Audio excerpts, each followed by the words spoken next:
Buenos días, chicos. Para los que no me conocen, mi nombre es Martín Vilapetrov. Yo les voy a dar los dos teóricos de respiratorio que vamos a ver hoy y el lunes que viene. Vamos a empezar con un tema un poquito árido quizás, porque son las leyes de los gases y cómo influyen en los procesos de difusión. Así que quizás eso va a ser un poquito árido al principio. Pero bueno, después vamos a ir viendo cosas más relacionadas con el proceso respiratorio en sí, que van a ser un poco más amenas, al menos eso espero. Ustedes saben que la respiración es la serie de procesos que se ponen en marcha para poder ingresar aire hacia los pulmones, hacia los alvéolos, oxígeno hacia los alvéolos y dióxido de carbono en el sentido contrario, con el fin de que esos gases, por un lado el oxígeno pase a la sangre y llegue a los tejidos, y el dióxido de carbono que se produce a nivel de los tejidos pueda eliminarse hacia la atmósfera. Entonces, realmente en ese proceso de transporte de gases, desde la atmósfera hacia los tejidos y desde los tejidos hasta la atmósfera, van a participar dos sistemas. Por un lado, va a participar el sistema respiratorio a través de la ventilación pulmonar, llevando el aire hacia los alvéolos, y por lo tanto después, una vez que ese oxígeno difunde hacia la sangre lo va a transportar a través del sistema circulatorio al oxígeno hacia los tejidos y el dióxido de carbono en sentido contrario. Con lo cual, realmente hoy, o en estos teóricos, cuando veamos el proceso de la respiración, vamos a tener en cuenta los mecanismos por los cuales está involucrado el sistema respiratorio y también los mecanismos de transporte de gases a través de la sangre, y para ello vamos a ver algunas características del sistema circulatorio.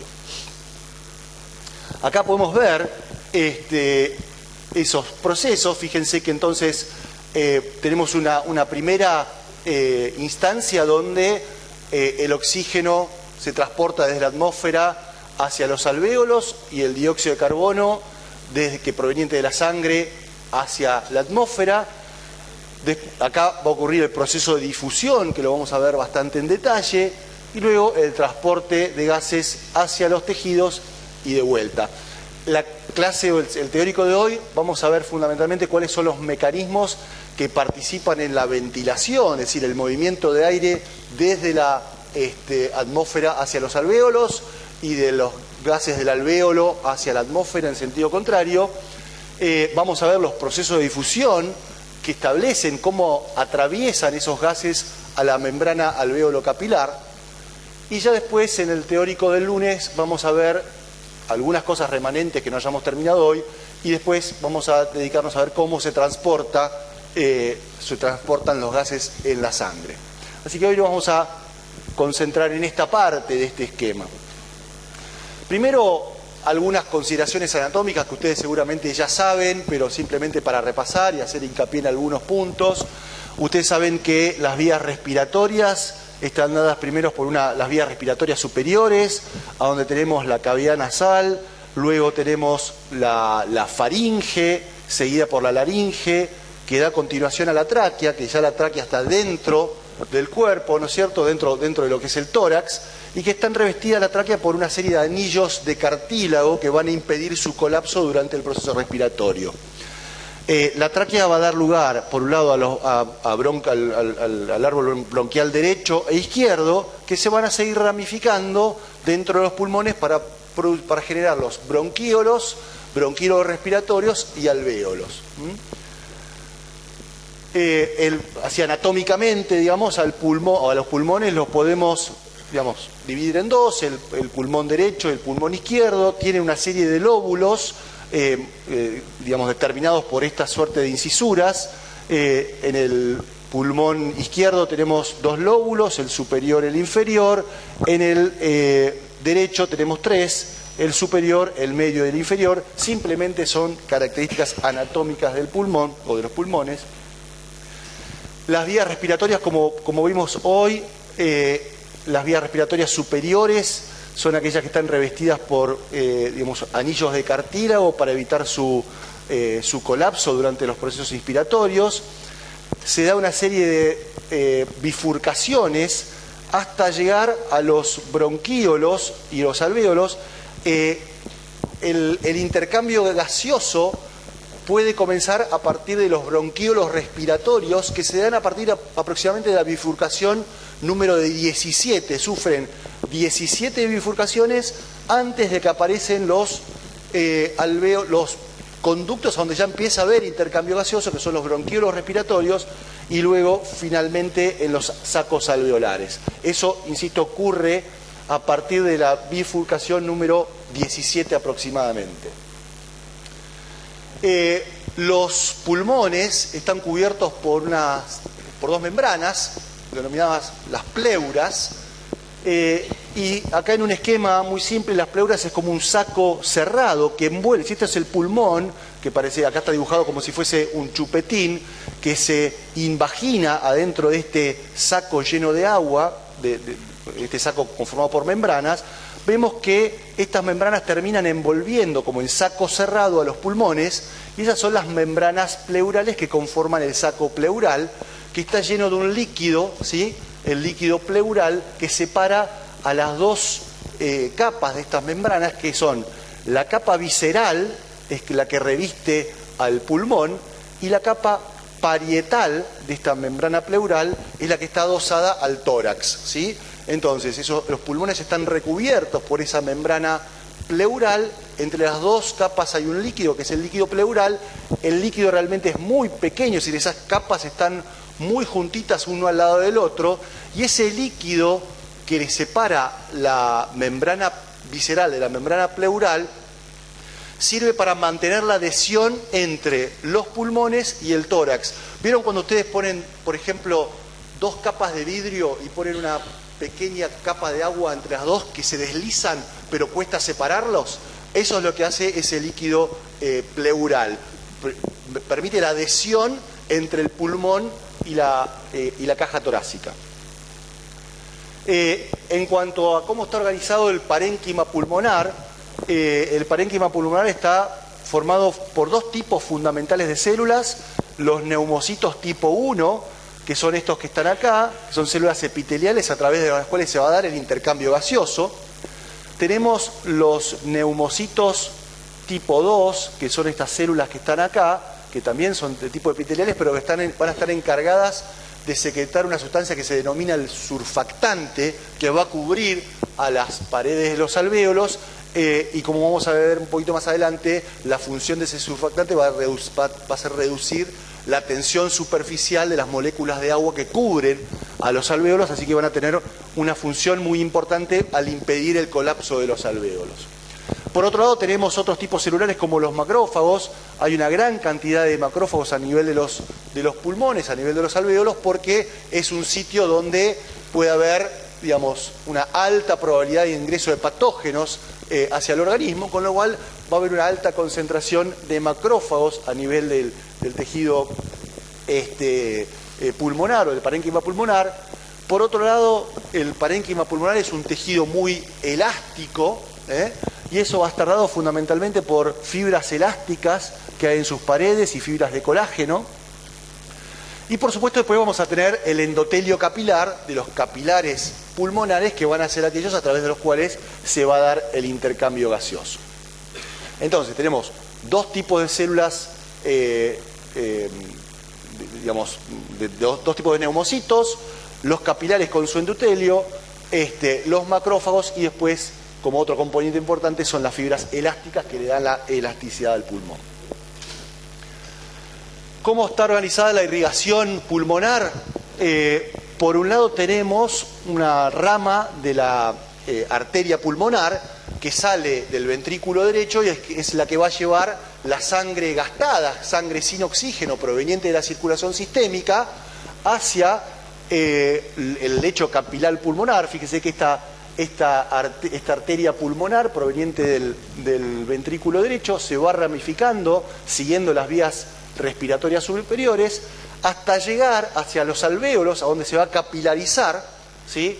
para dar lugar luego a las vénulas que van a recoger la sangre y llevarla de vuelta hacia la aurícula izquierda a través de las venas pulmonares. Entonces, tenemos una circulación que va a estar fundamentalmente relacionada con el intercambio gaseoso, por eso se capilariza a nivel de los alvéolos o de las zonas donde puede haber intercambio respiratorio y no se capilariza a nivel de las vías respiratorias.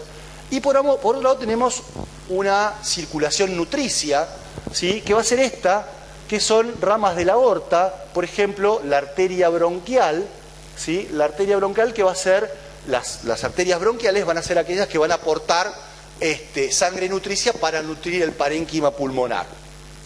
Estas arterias bronquiales luego se transforman en venas bronquiales, y lo interesante de este sistema nutricio es que no vuelve, es una sangre que no va a luego unirse a la arteria bronquial para sufrir oxigenación, sino que forman lo que llama cortocircuitos. Esta sangre que va a perder oxígeno porque va a ser la sangre nutricia que aporta oxígeno al tejido pulmonar, luego se va a unir directamente o a las venas pulmonares, ¿sí?, de manera que va a generar una pequeña mezcla de sangre. Fíjense que acá, luego de la sangre pasar por los capilares, sale oxigenada. Estas venas bronquiales se van a unir a las venas pulmonares, generando cierta mezcla de sangre, generando lo que llama un cortocircuito. Así que esta circulación bronquial nutricia termina generando un cortocircuito y mezclando sangre no oxigenada con sangre oxigenada proveniente de los capilares pulmonares. Otra característica importante de la organización del pulmón, una de ellas que no mencioné es, a medida que se van ramificando las vías respiratorias para dar lugar a los alvéolos, existen aproximadamente 300 millones de alvéolos por pulmón, ¿sí? Fíjense que pasamos de una vía respiratoria, de vías respiratorias donde la superficie de secciones es, relativamente baja, a alvéolos donde aumenta mucho la superficie, ¿sí?, para el intercambio gaseoso. Con lo cual, una de las características importantes del sistema respiratorio es ese aumento de la superficie para el intercambio gaseoso a través de su conformación en alvéolos, ¿sí?, para favorecer el intercambio gaseoso. Es decir, si nosotros pudiéramos extender a todo lo que es el epitelio pulmonar en una sola capa, cubriríamos prácticamente lo que es una cancha de tenis, ¿sí?, de manera de visualizar cómo hemos, a través de formar alvéolos, aumentado la superficie para el intercambio gaseoso comparado con lo que son las vías respiratorias, que solo ocupan una pequeña superficie, ¿no? Entonces, una de las particularidades, y que va a ser importante a la hora de la difusión de los gases, es cómo va aumentando la superficie de intercambio gaseoso. Y otra de las características importantes que tiene es que justamente la región a donde se va a realizar el intercambio gaseoso, que es la interacción ahora entre las células, entre los neumocitos y los capilares y el endotelio capilar, generan una membrana extremadamente delgada. Fíjense que acá tenemos la sangre capilar, tenemos el endotelio capilar, tenemos la membrana basal y el epitelio de las células de los neumocitos. Fíjense que esta membrana solo tiene un grosor que es aproximadamente de 1,5 micrones, es decir, es muy delgada esa membrana en condiciones fisiológicas, y es otra de las particularidades que tiene este sistema, o es una adaptación que tiene este sistema para permitir favorecer, al tener una membrana muy delgada, la difusión de gases a través de la misma. ¿Está bien? Entonces, simplemente estas son algunas características anatómicas que tenemos que tener en cuenta. Por un lado, insisto, el hecho de que el área de difusión va a ser extremadamente grande, y además la membrana capilar, a nivel alvéolo capilar, es extremadamente fina, favoreciendo la difusión de los gases. Durante la respiración de aire se mueven, como vimos hoy, gases desde la atmósfera hacia los pulmones durante la inspiración y de los pulmones hacia la atmósfera durante la expiración. Esto se hace siguiendo gradientes de presión. Ustedes se acuerdan que, como vimos cuando vieron respiratorio y cuando vieron hemodinamia, para que haya movimiento de sangre tenía que haber una diferencia de presión, ¿no es cierto?, entre el extremo arterial y el extremo venoso para poder vencer la resistencia vascular y de esa manera que haya flujo de sangre. Acá también, para que se produzca movimiento de aire, para que el aire llegue hasta los pulmones durante la inspiración, tiene que haber una diferencia, generarse una diferencia de presión entre la atmósfera y los pulmones que permita el movimiento de aire, ¿sí? Entonces, la respiración se va a dar siguiendo gradientes de presión generados durante el ciclo respiratorio, y eso es lo que vamos a ver a continuación. Pero antes de eso vamos a ver algunas definiciones y algunas características que necesitamos conocer. Primero, esto ya lo saben, que es cómo definimos presión, ¿no? Definimos presión en el caso de un gas, ¿no? En el caso de un gas, como la fuerza que ejerce un gas sobre las paredes del recipiente que los contiene, ¿no? La presión de los gases comúnmente se expresa en atmósferas o en milímetros de mercurio, y a nivel atmosférico, cuando hablamos de presión atmosférica, que la presión atmosférica, como ustedes saben, es 760 milímetros de mercurio, está dada por la presión que ejercen los gases de la atmósfera sobre la superficie de la Tierra, ¿no? Y si nosotros tenemos este sistemita acá, donde tenemos un vaso lleno de mercurio, y lo dejamos y le ponemos acá un capilar graduado, la presión que ejerce la atmósfera sobre esta superficie de mercurio va a hacer que la columna de mercurio suba una determinada cantidad de milímetros relacionada con la presión que está ejerciendo la atmósfera sobre esta superficie de mercurio. ¿Cuánto va a subir? A nivel del mar, por supuesto, 760 milímetros, y por eso a nivel del mar la presión atmosférica es de 760 milímetros de mercurio. ¿Está bien?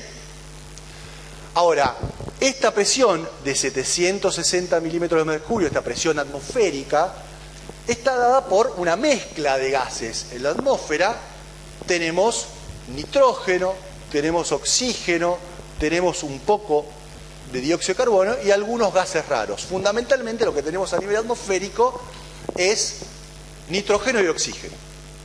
Ahora, ¿cuánto contribuyen esos gases o la presión aportada por esos gases a esta presión total? ¿Sí? Y eso fue lo que definió Dalton en la ley de las presiones parciales de Dalton, que la tenemos a continuación.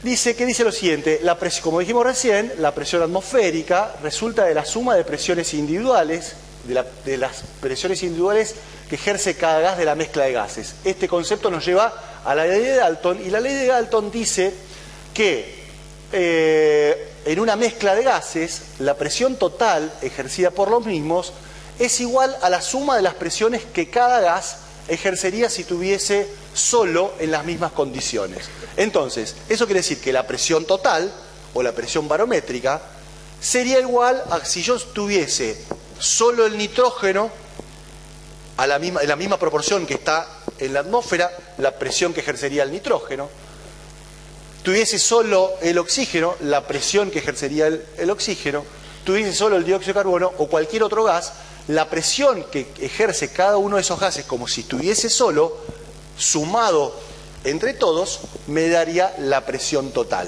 ¿sí? Entonces, quiere decir que la presión total es igual a la presión parcial que cada gas ejerce como si estuviese solo en ese recipiente, ¿sí?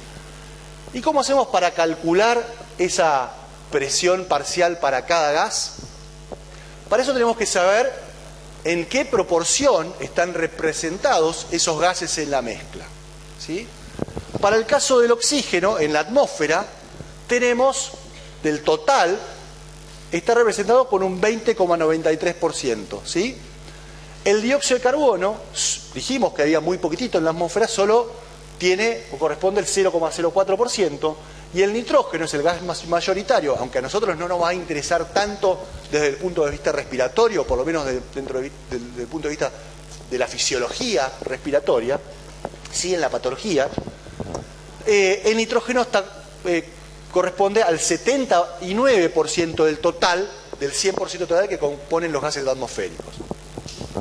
Entonces, ¿cómo hacemos para calcular la presión parcial para cada gas? La presión parcial para cada gas va a estar dada por la presión atmosférica, como dice acá, la presión parcial de un gas X va a ser igual a la presión barométrica, que son 760 milímetros de mercurio, multiplicado por la fracción de ese gas en la mezcla. ¿Qué es la fracción? Es el porcentaje dividido 100. Entonces, fíjense acá, la presión parcial de oxígeno va a ser igual a 760 por 20,93 dividido 100 da 0,2093. Eso les va a dar una presión parcial de 159 milímetros de mercurio. Es decir, de los 760 milímetros de mercurio que conforman la presión atmosférica, 159 los aporta el oxígeno. ¿Está bien? Ese mismo cálculo, y creo que esto lo van a tener como una pregunta de seminario, lo pueden hacer sabiendo la proporción en que están representados en la atmósfera para los otros gases, ¿no? Entonces eso les permitiría a ustedes calcular la presión parcial del nitrógeno o el dióxido de carbono en la atmósfera. Y no sé si lo tengo por acá, me parece que por ahí en la próxima diapo. No lo tengo, pero ustedes eso lo pueden calcular sencillamente y les va a dar que el dióxido de carbono solo es mínima la presión parcial que ejerce, es aproximadamente 0,3 milímetros de mercurio, ¿sí?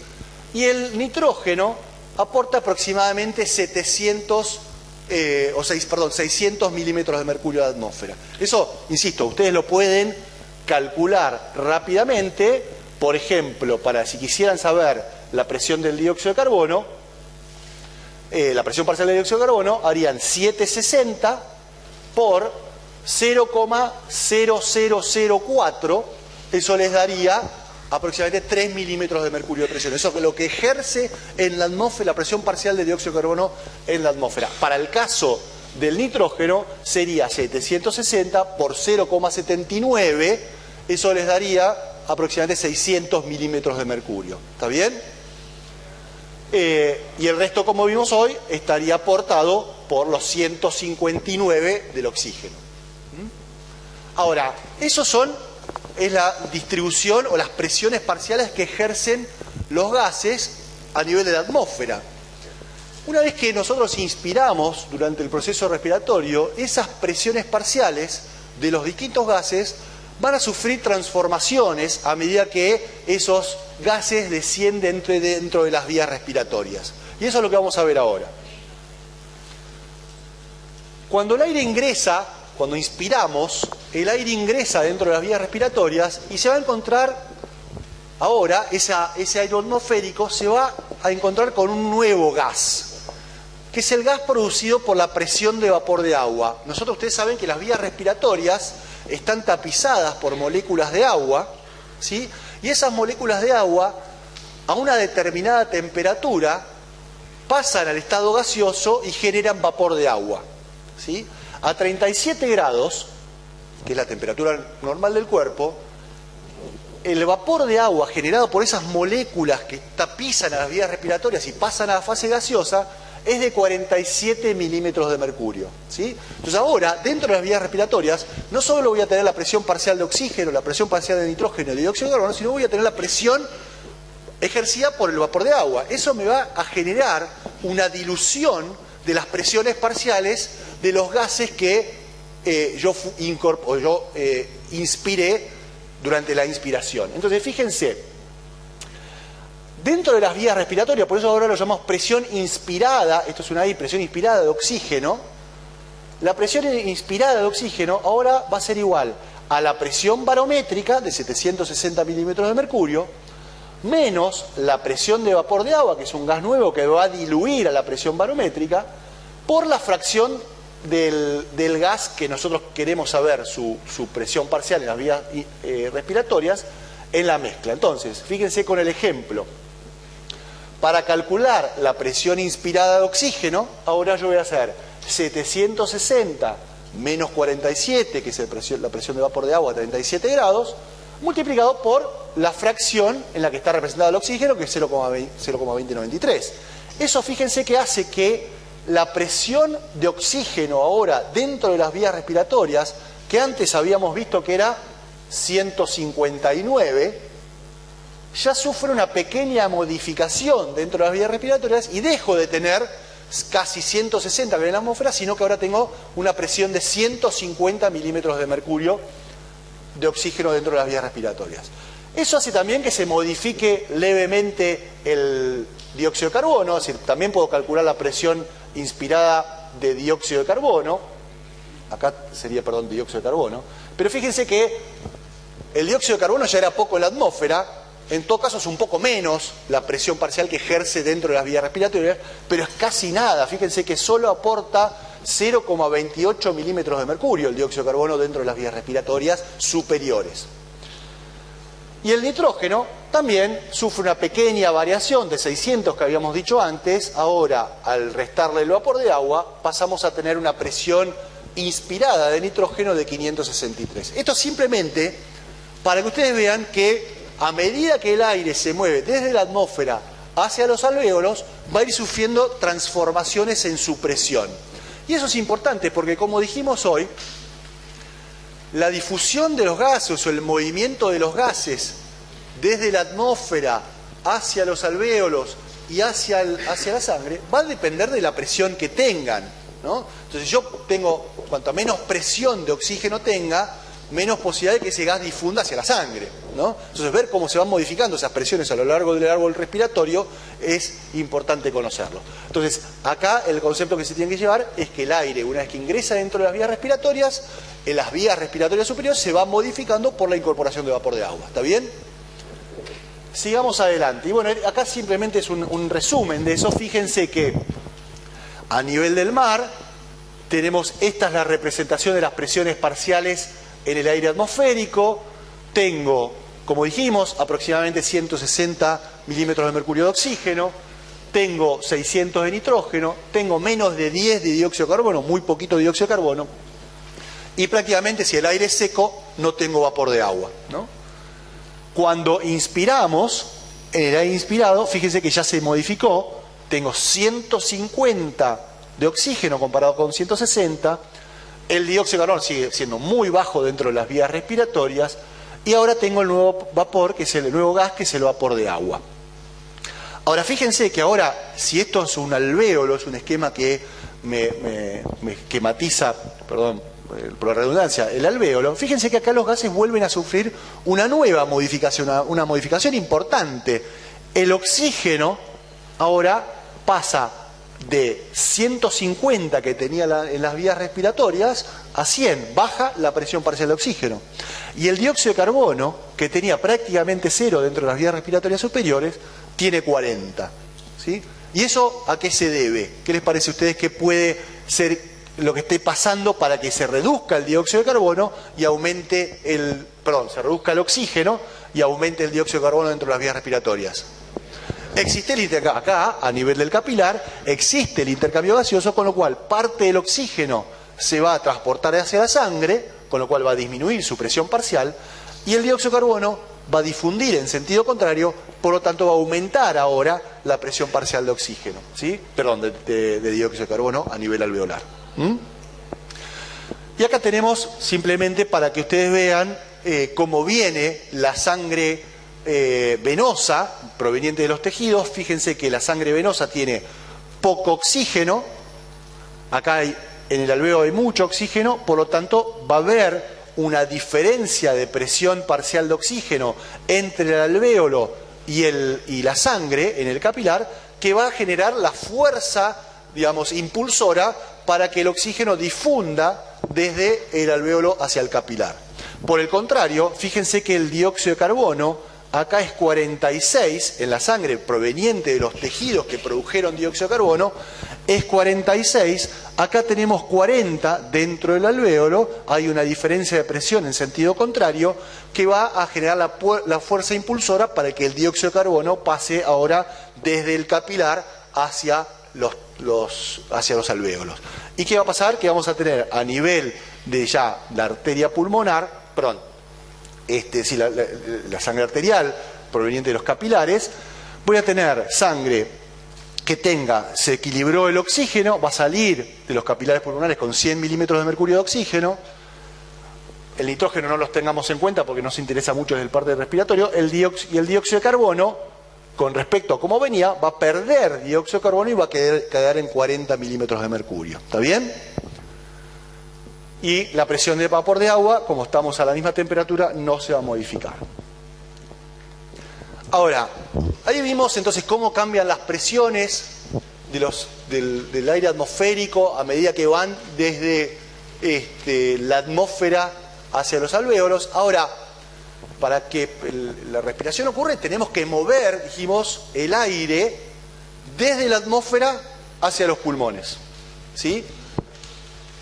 Y ustedes se acuerdan, como dijimos hoy, que para que haya flujo de aire, igual que cuando hablamos de presión arterial, para que haya flujo de sangre, tenía que haber una diferencia de presión entre la presión atmosférica y la presión en el alvéolo para que fluya aire desde la atmósfera hacia los alvéolos. Eso puede ocurrir potencialmente de dos maneras. Para que fluya aire desde la atmósfera hacia los alvéolos, o la presión atmosférica tiene que ser mayor que la de los alvéolos, o la de los alvéolos tiene que ser menor que la atmosférica. ¿Está bien? Ahora, lógicamente, nosotros no podemos modificar la presión atmosférica, ¿no? Lo que sí podríamos modificarla si subimos o bajamos una montaña, que hay menor presión, pero digamos, a nivel del mar, nosotros no podemos modificar la presión atmosférica. Ahora, lo que sí podemos modificar para generar un flujo de aire hacia los alvéolos es la presión alveolar, o la presión a nivel de los pulmones. ¿Y cómo hacemos eso? Lo hacemos siguiendo lo que llamamos la ley de Boyle. Entonces, fíjense esto, ¿no? En la atmósfera, a nivel del mar, tenemos 700, como vimos hoy, 700 milímetros de mercurio de presión. Tenemos dentro del alvéolo, cuando yo no estoy respirando, cuando estoy en estado basal antes de la inspiración, fíjense que yo puedo abrir la boca y no fluye aire hacia los alvéolos. Eso quiere decir que no hay diferencia de presión, ¿no? Entonces, antes de la inspiración deben estar igualadas la presión en la atmósfera con la presión adentro del alvéolo, y por eso no hay flujo de aire. Acá les quiero hacer un comentario. Fíjense que la presión esta, que es la presión intrapleural, ¿se acuerdan que estas eran las pleuras? Fíjense que la presión intrapleural es levemente subatmosférica. Tenemos 760 milímetros de mercurio de presión, y dentro de las pleuras tenemos 756. Tenemos una presión negativa con respecto a la atmosférica, unos 4 milímetros de mercurio por debajo de la presión atmosférica. Es decir, que esta presión denominada presión intrapleural es negativa. Esa presión se genera porque, vieron hoy cuando hicimos rápidamente algunas características anatómicas, estructurales del pulmón, dijimos que el pulmón y los alvéolos tenían gran cantidad de fibras elásticas. El pulmón, ¿sí? El pulmón que está acá tiene tendencia a retraerse, ¿sí? Por esas fibras elásticas lo tienden a colapsar. El tórax, que estaría de este lado, por el contrario, hay fuerzas elásticas que tienden a expandirlo, ¿no? Entonces, esas dos fuerzas, que son el tórax tendiendo a expandirse y el pulmón tendiendo a colapsarse, son fuerzas contrarias. Es decir, acá el pulmón genera una fuerza hacia adentro y el tórax genera una fuerza hacia afuera. Esas dos fuerzas opuestas generan como un vacío dentro de esa cavidad pleural, que es la que genera esta presión intrapleural negativa, ¿ok? Y en realidad esa presión intrapleural negativa es la que se requiere para mantener con una cierta distensión al alvéolo para que tenga la misma presión intraalveolar que la presión atmosférica. Entonces dijimos que, hace un ratito le dije que el aire se va a mover desde la atmósfera hacia los alvéolos siguiendo la ley de Boyle. ¿Qué dice la ley de Boyle? La ley de Boyle dice que cuando tenemos temperatura constante, la presión que ejerce un gas es inversamente proporcional al volumen a donde está contenido. Fíjense en este pequeño esquemita. Acá tenemos un volumen 1, ¿sí? Un determinado volumen, que tiene una presión X igual a 1. Fíjense qué pasa con la presión cuando aumenta el volumen al doble. Cuando aumenta el volumen al doble, la presión cae a la mitad. La presión está dada por la cantidad de choques que ejercen estas moléculas de gas sobre las paredes del recipiente que la contiene. Si yo aumento el volumen, la cantidad de choques por unidad de superficie va a ser menor y por lo tanto disminuye la presión. ¿Qué pasa cuando disminuimos el volumen? Ahora se concentran las moléculas de gas y por lo tanto el número de choques que puede haber por superficie digamos, del recipiente va a ser mayor, con lo cual la presión aumenta. Simplemente esto les muestra que si yo aumento el volumen a donde está contenido un gas, disminuye la presión, y por el contrario, si disminuye el volumen, aumenta la presión, y si aumenta el volumen que lo contiene, ya me perdí, disminuye la presión. Bueno, no sé. Si aumenta el volumen, disminuye la presión. Si disminuye el volumen, aumenta la presión. Ahora, esto entonces es lo que va a hacer el pulmón para bajar la presión con respecto a la presión atmosférica. Fíjense, a este determinado volumen pulmonar, que estaba dado por esta presión intrapleural negativa, tenemos un volumen que hace que la presión dentro del alvéolo sea al igual a la atmosférica. Entonces, ¿qué vamos a hacer para forzar que el aire fluya desde la atmósfera hacia los pulmones? ¿Qué va a pasar con el volumen pulmonar? Va a aumentar. Si aumenta el volumen, por ley de Boyle, va a disminuir la presión y eso va a generar una diferencia de presión entre la presión atmosférica y la presión alveolar que va a forzar que el aire fluya o a generar la fuerza impulsora para que el aire fluya desde el aire hacia los alvéolos. Fíjense entonces, acá tenemos el esquema inicial. Fíjense que cuando aumenta el volumen durante la inspiración, que eso es lo que hacemos cuando nosotros inspiramos, ¿qué es lo que ocurre? Se contrae el diafragma, baja el diafragma, eso de alguna manera aumenta el volumen de la cavidad torácica. Como aumenta el volumen de la cavidad torácica y de los pulmones, habíamos dicho que estaban pegados al tórax por esta membrana intrapleural, el pulmón va a seguir al tórax y va a aumentar su volumen, ¿sí? Si aumenta su volumen, disminuye la presión. Entonces fíjense que simplemente siguiendo la ley de Boyle, aumentando el volumen pulmonar, generamos la diferencia de presión necesaria para que el aire fluya desde la atmósfera hacia los alvéolos. Y por supuesto, fíjense que eso lleva aparejado una disminución aún mayor de la presión intrapleural. ¿Se acuerdan que dijimos que esa era la presión? La presión intrapleural era la presión que se daba porque el tórax ejerce una presión, tiene tendencia a expandirse y el pulmón tiene tendencia a retraerse. Si yo ahora aumento la cavidad torácica, el pulmón, que ahora está más estirado, todavía va a tener más intención de volver a su longitud original. Esas dos fuerzas todavía van a ser mayores y por eso se genera una disminución de la presión esta intrapleural, dada porque aumentó la fuerza de retracción elástica del pulmón y la expansión del tórax. Entonces, simplemente, aumentando el volumen pulmonar, eso nos genera la diferencia de presión para generar el flujo de aire desde la atmósfera hacia los alvéolos. ¿Qué pasa cuando expiramos? Todo lo contrario.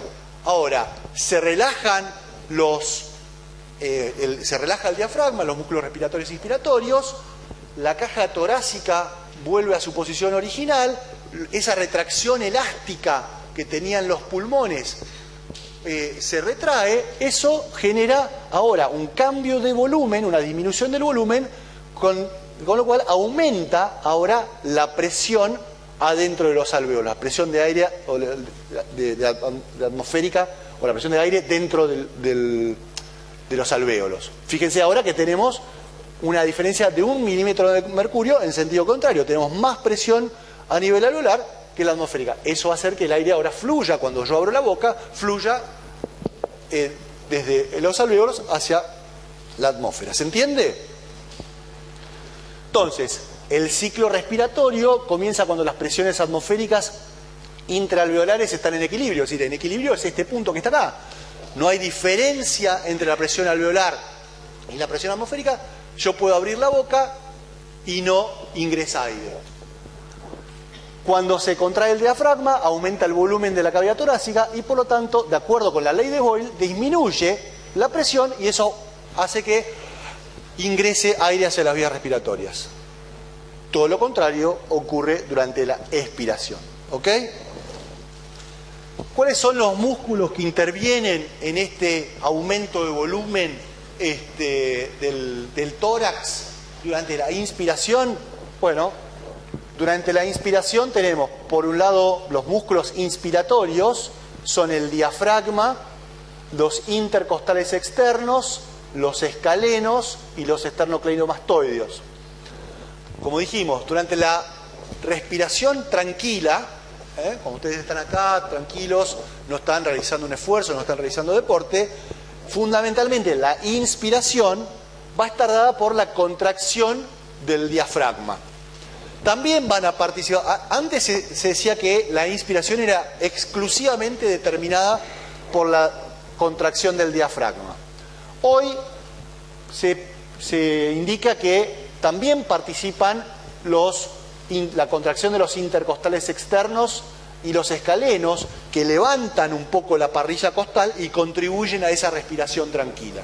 Es decir, la contracción del diafragma separa a las costillas y abre la base de la caja torácica, y la contracción de los intercostales externos y escalenos levanta las costillas superiores y contribuye a ese aumento del volumen de la cavidad torácica.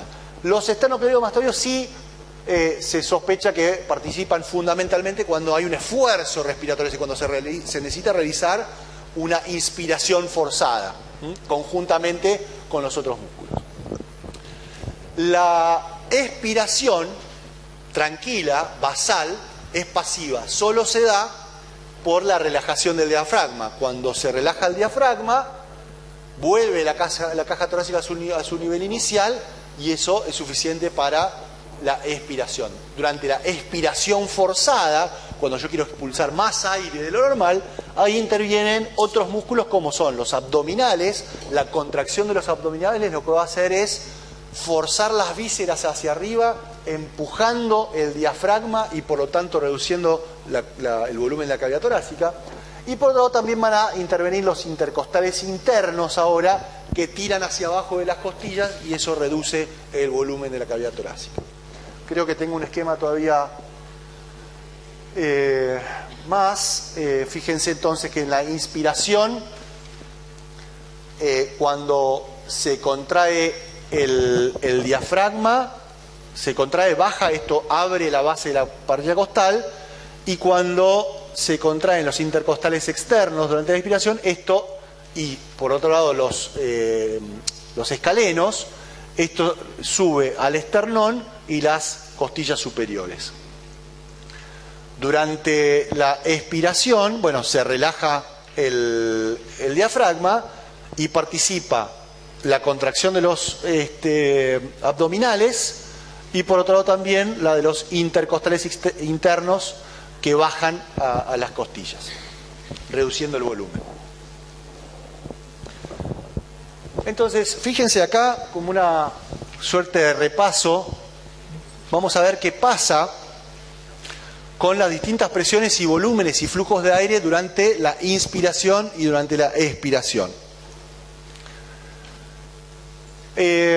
A ver, dijimos que cuando estamos antes, justo en el instante antes de la inspiración, la presión alveolar con respecto a la atmosférica era igual a cero, no había diferencia. Por eso partimos de cero acá, ¿sí? Cuando se produce la inspiración, la presión alveolar disminuye a -1 con respecto a la atmosférica, ¿sí? De la misma manera, durante la inspiración, si esto era la presión intrapleural, la presión intrapleural va a hacerse cada vez más negativa, pasa de -3 o -4 milímetros de mercurio a -6 o -8, ¿sí? Durante la inspiración. ¿Por qué? Porque se acuerdan que se estira el pulmón y eso aumenta esas dos fuerzas opuestas, con lo cual la presión intrapleural se hace más negativa y el tamaño de los alvéolos aumenta. Cuanto más negativa es la presión intrapleural, mayor volumen van a tener los alvéolos. ¿Y qué va a pasar con el volumen de aire? Bueno, va a haber flujo de aire, va a entrar aire hacia los alvéolos. Durante la inspiración, fíjense que pasamos a estos volumen de aire inspirado, se mueven en cada inspiración unos 500 mililitros de aire. Con esa diferencia de presión de un milímetro de mercurio, se genera el ingreso de 500 mililitros de aire hacia los pulmones. Cuando expiramos, ¿qué pasa? Ahora, aumenta la presión adentro del alvéolo a +1. ¿Por qué? Porque la presión intrapleural, porque se relajó el diafragma, la presión intrapleural se hace negativa, disminuye el tamaño de los alvéolos y eso genera, por ley de Boyle, un aumento de la presión intraalveolar que hace ahora que el aire fluya, en esos 500 mililitros, fluya en sentido contrario. ¿Está bien? Esto es más de lo mismo. Ahora vamos a indicar qué es la diferencia entre la presión, lo que llamamos ventilación alveolar y ventilación pulmonar. Primero definamos ventilación. Cuando hablamos de ventilación, hablamos del volumen de aire que entra o sale de los pulmones en un minuto, ¿no? Acá habíamos visto que en un ciclo respiratorio entran 500 mililitros, ¿sí? Entran con el proceso inspiratorio, entran 500 mililitros en un ciclo respiratorio y salen 500 mililitros. Entonces, ventilación es el volumen de aire que entra o que sale de los pulmones en un minuto. Con lo cual, para calcular la ventilación pulmonar, deberíamos saber cuántas veces respiro en un minuto, deberíamos saber la frecuencia respiratoria. Entonces, ventilación pulmonar es más o menos como cuando nosotros veíamos volumen minuto cardíaco. ¿Se acuerdan que volumen minuto era el volumen sistólico por la frecuencia cardíaca? En este caso, ventilación pulmonar va a ser el volumen corriente, que es lo que yo muevo en cada ciclo respiratorio, multiplicado por la frecuencia respiratoria. La frecuencia respiratoria es aproximadamente 12 inspiraciones o ciclos respiratorios por minuto.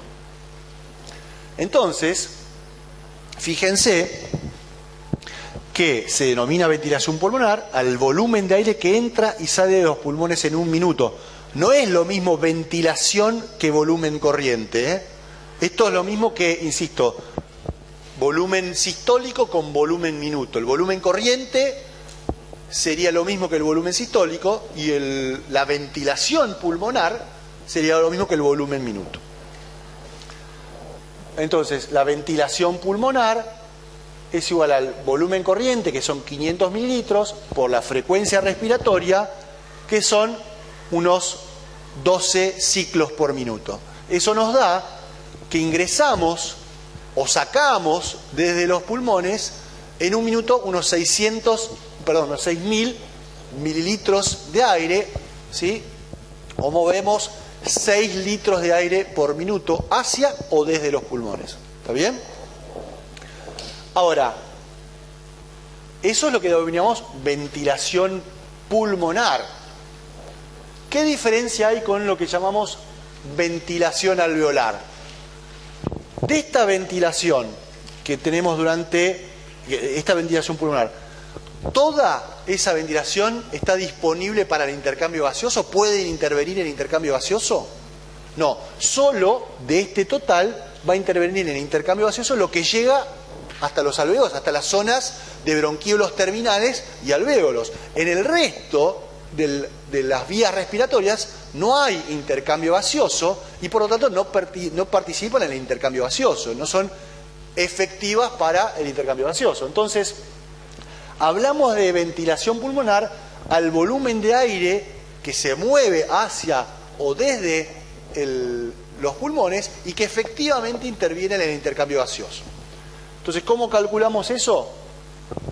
Para eso necesitaríamos saber de todo el aire que se mueve durante un ciclo respiratorio, cuánto de ese aire llega hacia los alvéolos y cuánto queda en las vías respiratorias a donde no se desarrolla intercambio gaseoso, ¿no? ¿Qué es lo que llamamos el espacio muerto? El espacio muerto es aquel componente de las vías aéreas donde no se realiza intercambio gaseoso. Son la tráquea, los bronquios, la faringe, todas esas vías respiratorias superiores, hasta llegar a los bronquiolos respiratorios, son vías de conducción, hay aire, pasa y queda aire ahí, pero no interviene en intercambio gaseoso. Ese espacio muerto que se denomina, lo van a encontrar en muchos libros como VD, de Dead Space, es de aproximadamente 150 mililitros, ¿no? Entonces, de los 500 mililitros que yo muevo en cada ciclo respiratorio, ¿no? Fíjense, estos son los 500 mililitros que yo muevo en cada ciclo respiratorio. 350 de esos 500 van a llegar hasta las zonas de intercambio gaseoso. 150 van a quedar en las vías aéreas superiores que no desarrollan intercambio. Con lo cual, la ventilación, para calcular la ventilación alveolar, yo voy a tener que hacer el volumen corriente de 500 mililitros menos el volumen del espacio muerto, eso me da 350, que son los que, fíjense acá, efectivamente llegan hasta los alvéolos, multiplicado, porque como queremos saber la ventilación, no el volumen, la ventilación multiplicado por la frecuencia respiratoria, en un minuto entonces, de los 6.000 que era la ventilación pulmonar, solo 4.200 son lo que denominamos la ventilación alveolar y que efectivamente puede participar en el intercambio gaseoso. ¿Ok? Sí. Esto es el volumen del espacio muerto, ¿sí? La D viene de dead space, espacio muerto en inglés, ¿ok?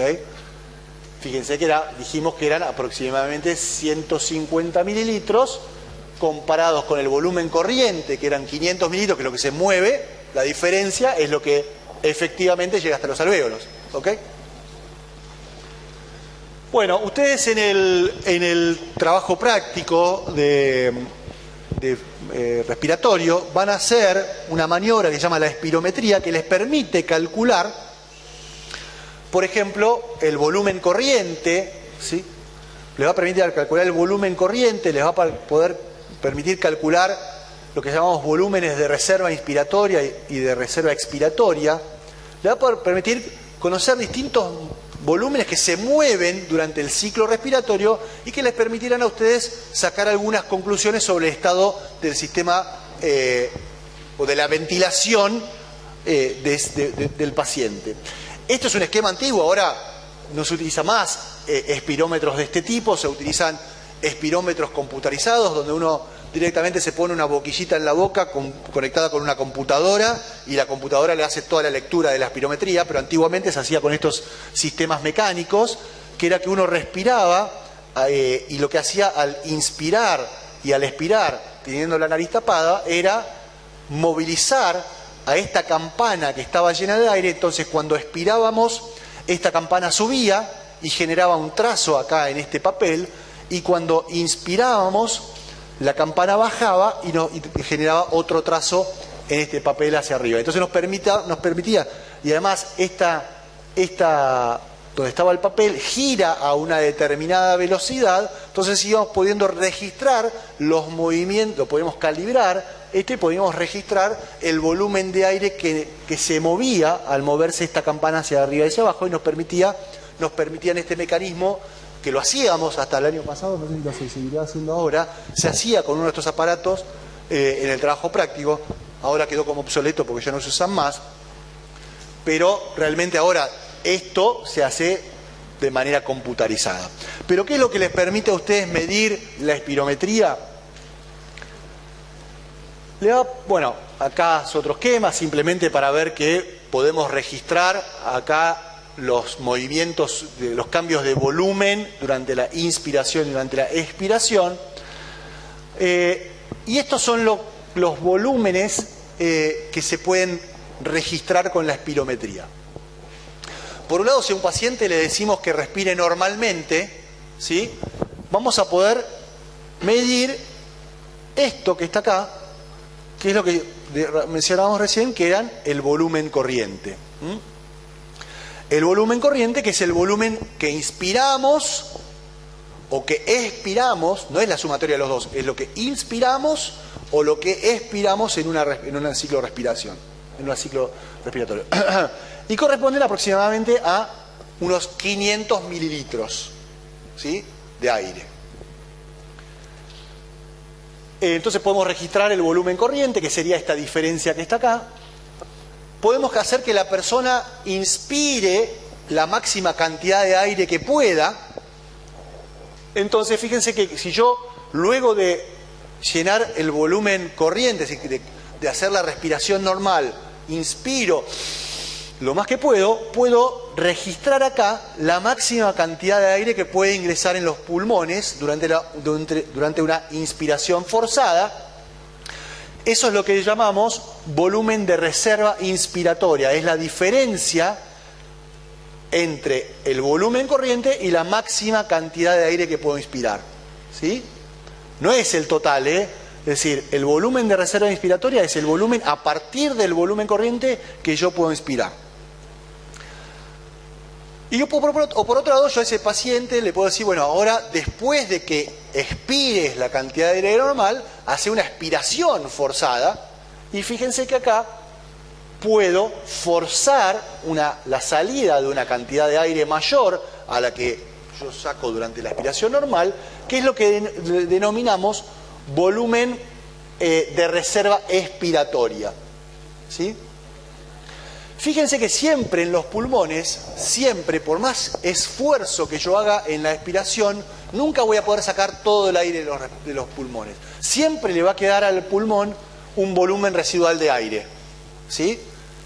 Siempre, eso es importante porque ese aire que le queda a los pulmones permite que haya intercambio gaseoso durante todo el ciclo respiratorio. Si yo de golpe en la expiración sacase todo el aire de los pulmones, absolutamente todo, no me quedaría aire para hacer intercambio gaseoso durante la expiración. Entonces, esa reserva expiratoria, el volumen residual, permite que siempre haya algo de aire en los pulmones que permita que el intercambio gaseoso continúe durante todo el ciclo. Ahora, este volumen residual yo no lo puedo medir con una espirometría. Solo con la espirometría puedo medir el volumen corriente, el volumen de reserva inspiratoria y el volumen de reserva expiratorio, ¿sí?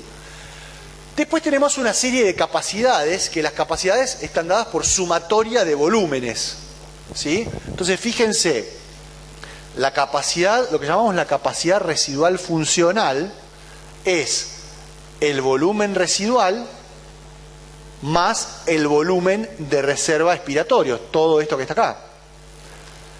La capacidad inspiratoria es el volumen corriente más el volumen de reserva inspiratorio.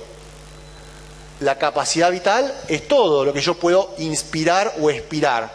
Y la capacidad pulmonar es todo más el volumen residual. Por supuesto, insisto, este volumen, para yo poder calcular la capacidad pulmonar total, tengo que calcular el volumen residual de algún otro modo, porque no es un dato que pueda yo obtener de la espirometría.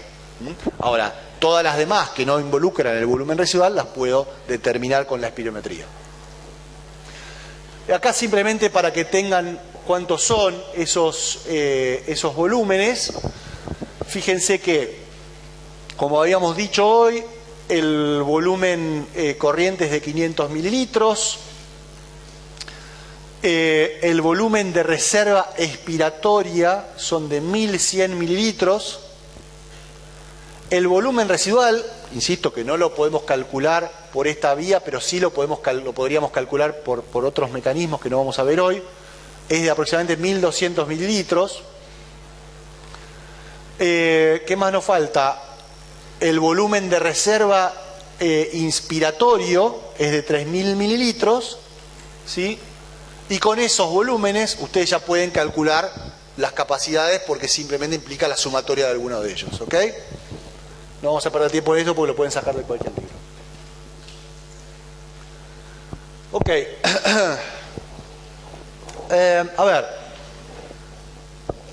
Cuando nosotros estamos realizando el trabajo respiratorio, necesitamos trabajo porque realmente tenemos que gastar cierta energía, vamos a gastar energía en que el aire vaya hacia los pulmones durante la inspiración y salga durante la expiración.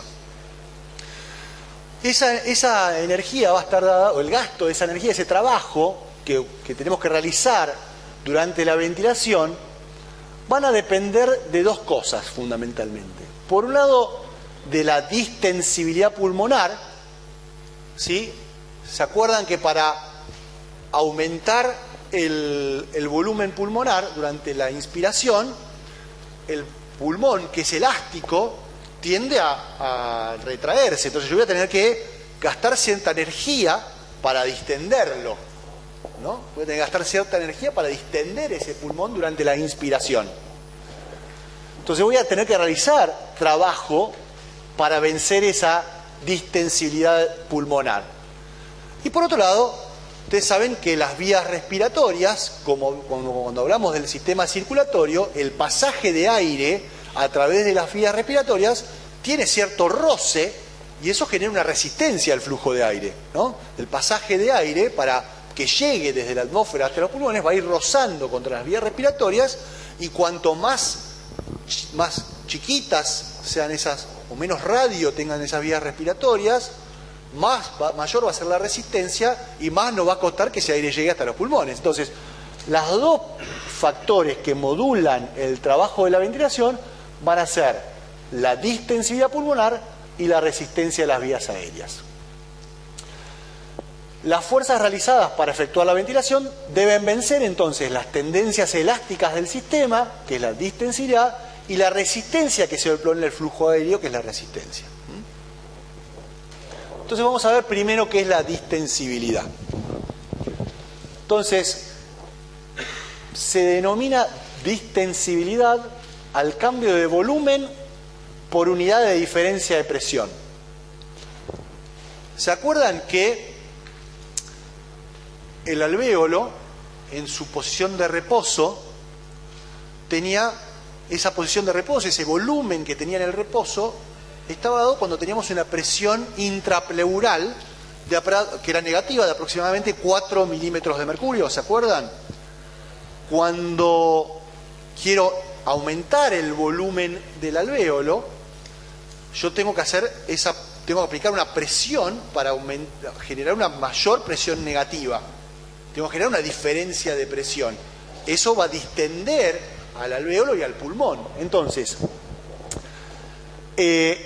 la distensidad entonces va a ser cuánto me cambia ese volumen pulmonar para cada cambio de presión intrapleural.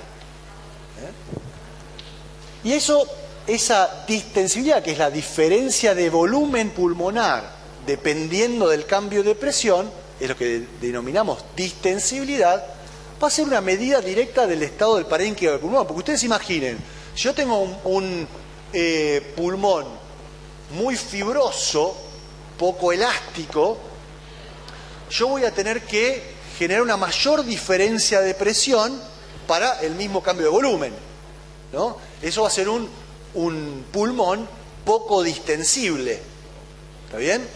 Por el contrario, si pierdo fibras elásticas por una patología como puede ser el enfisema, ese pulmón, para un dado cambio de presión, se va a distender más.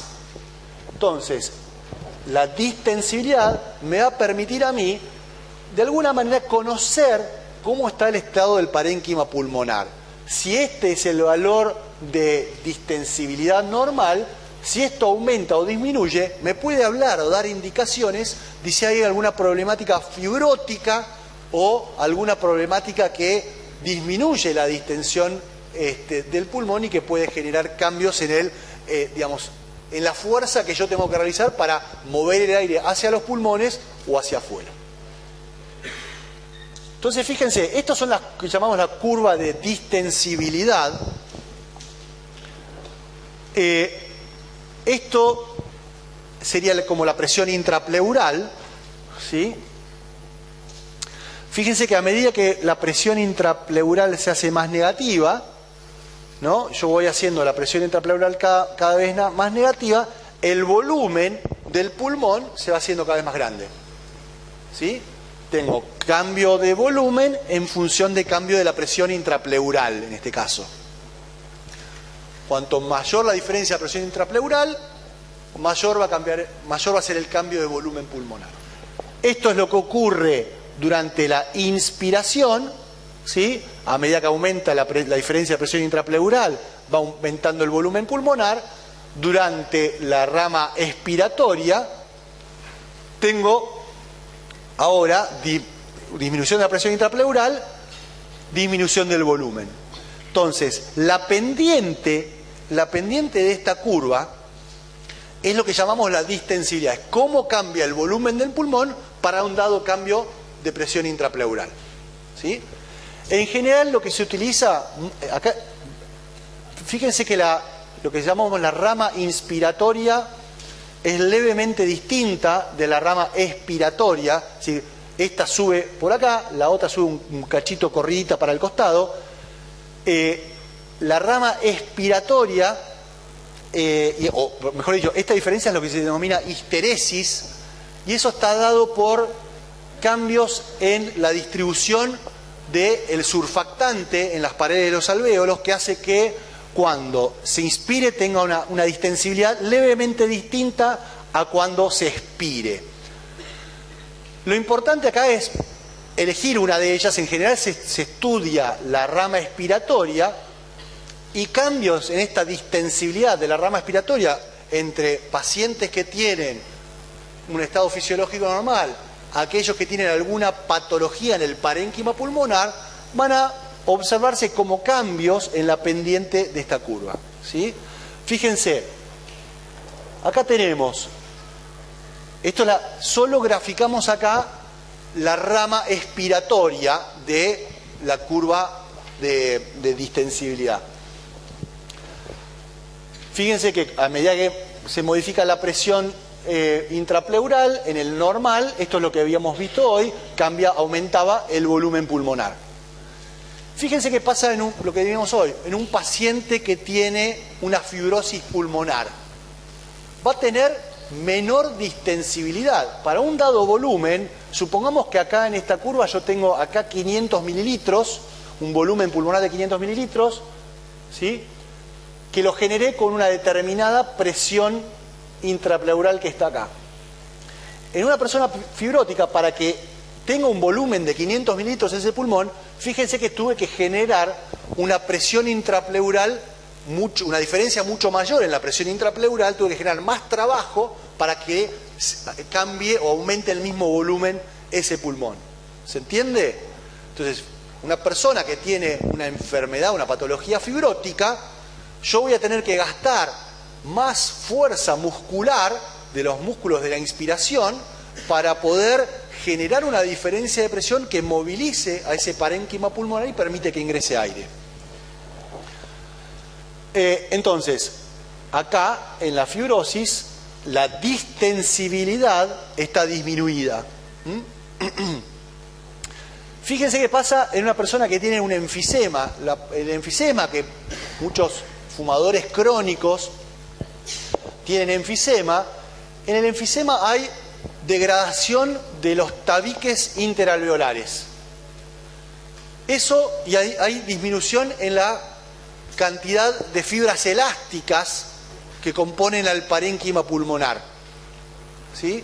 Hay menos elasticidad, ese pulmón de una persona con enfisema es menos elástico. Entonces fíjense que esta persona que tiene enfisema, ahora, para una presión intrapleural que antes en una persona normal me generaba 500 mililitros, ahora para esa diferencia de presión intrapleural yo tengo un mayor volumen, porque con esa distensión, con esa diferencia de presión, yo puedo distender más a ese pulmón porque tiene menos cantidad de fibras elásticas.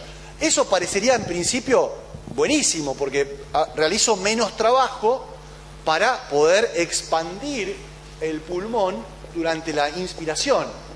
Hasta ahí todo bien. Estos pacientes el problema lo tienen en la expiración, porque la expiración requiere la retracción elástica del pulmón. Si tienen menos retracción elástica, van a poder sacar menos el aire, les va a ser más dificultoso sacar el aire que una persona que no tiene, o que tiene una distensibilidad normal, y van a tener que gastar energía en contraer a los músculos expiratorios para poder sacar ese volumen de aire que no lo sacan por tener una distensibilidad disminuida. ¿Está bien? En el caso de una persona con asma, los asmáticos, en general, tienen problemas en las vías respiratorias superiores, tienen broncoconstricción, no tienen problema en el parénquima pulmonar, no está deteriorado su parénquima pulmonar. La distensibilidad del pulmón en una persona asmática no está alterada.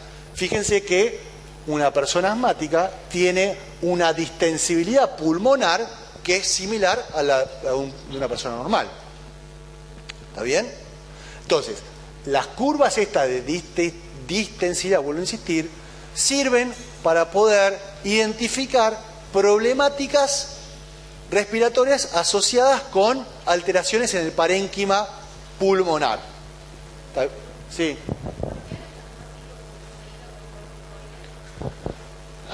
A los asmáticos se los medica con corticoides, digamos, como antiinflamatorio, porque puede ser que, digamos, la vasoconstricción provenga de algún que se haya desencadenado un proceso inflamatorio.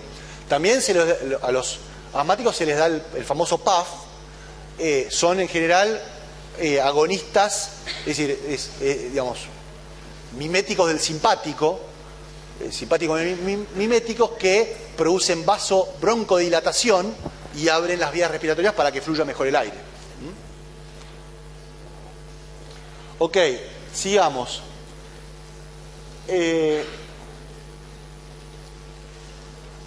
Antes de pasar acá, entonces, ¿recuerdan que mencionamos medio así al pasar, al principio, que los alvéolos estaban recubiertos por no sé si lo llegué a mencionar, por un fosfolípido que es el surfactante? Ese surfactante lo que hace es reducir la tensión superficial que generan las moléculas de agua que revisten a los alvéolos. Los alvéolos están cubiertos por una película de agua que, si no tuvieran ese surfactante, esas moléculas de agua generan una tensión superficial que tenderían a colapsar los alvéolos. La secreción de este agente tensioactivo sobre las paredes de los alvéolos reduce esa tensión superficial y reduce esa tendencia al colapso de los alvéolos. En los recién nacidos, cuando nacen de manera prematura, la capacidad de producir surfactante quizás todavía no está desarrollada, entonces tienen una muy disminuida la distensibilidad. Esos son alvéolos que tienden a colapsarse y, como no tienen surfactante, cuesta mucho distenderlos. Entonces, en el caso de niños prematuros que todavía no sintetizan el surfactante tendrían una curva de distensibilidad similar a la de la fibrosis, a donde cuesta mucho, hay que emplear mucha energía, mucha contracción muscular de los músculos inspiratorios para poder distender esos pulmones y favorecer el ingreso de aire. Eso en los recién nacidos se los trata de alguna manera dándole corticoides que favorezcan rápidamente, estimulen la producción de surfactante, o por vía de un aerosol exógenamente se les aplica un aerosol que funciona como surfactante y permite que esa tensión superficial se reduzca y por lo tanto los pulmones se puedan distender más fácilmente. O si no, esos recién nacidos tienen que generar un esfuerzo enorme para producir esa distensión pulmonar por falta de surfactante. Ok, entonces, esas eran mecanismos o alteraciones que llevaban a aumentar o que promovían cambios en el trabajo que se debía realizar para producir la ventilación, dependientes del parénquima pulmonar. El otro componente que dijimos, además de la distensibilidad, es la resistencia, ¿sí? ¿Se acuerdan que la resistencia es igual a la diferencia de presión sobre el flujo, ¿sí? O como lo veían en circulatorio, seguramente flujo era igual a la diferencia de presión sobre resistencia, ¿no? Esto es lo mismo, ¿no? Simplemente cambio de términos, la resistencia es la diferencia de presión sobre el flujo. Entonces, ¿cuáles son los factores ahora que afectan la resistencia del flujo aéreo desde la atmósfera hacia los pulmones? Por un lado, así como vieron, creo que algo vieron cuando vieron hemodinamia, iba a haber cierta resistencia al flujo de aire que va a estar determinado por el tipo de flujo, por las distintas secciones de las vías respiratorias. Quiere decir, hay distintos tipos de flujo. El flujo puede ser laminar, puede ser turbulento o puede ser transicional.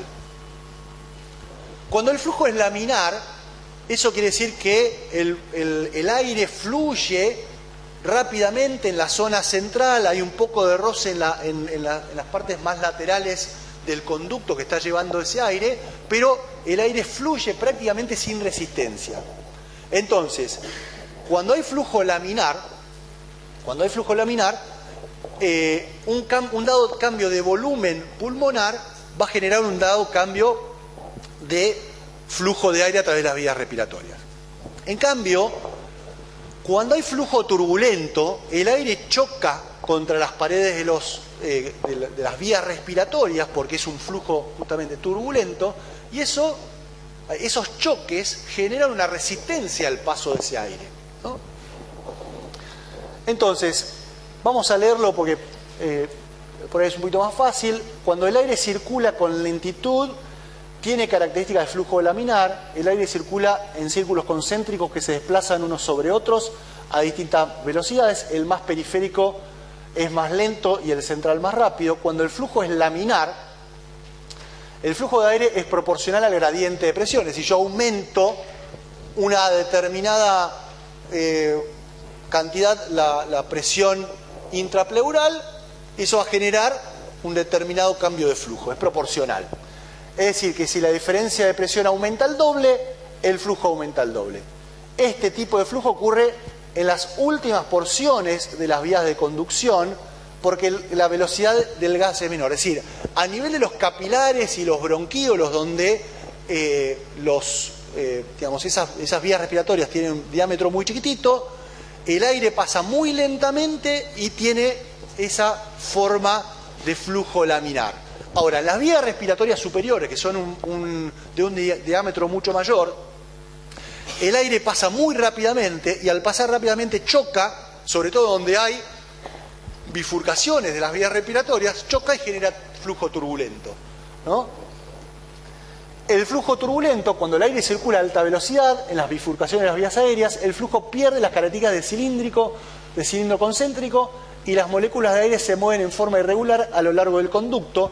El aire fluye en forma turbulenta en las vías aéreas superiores, tanto como en los cornetes, las tráqueas, los grandes bronquios, donde tiene mucha velocidad. Cuando el flujo es turbulento, un aumento al doble de la diferencia de presión solo aumenta un 40% del flujo de aire, ¿no? Entonces, eso quiere decir que cuanto más turbulento sea el flujo de aire, más diferencia de presión voy a tener que generar para generar un determinado flujo.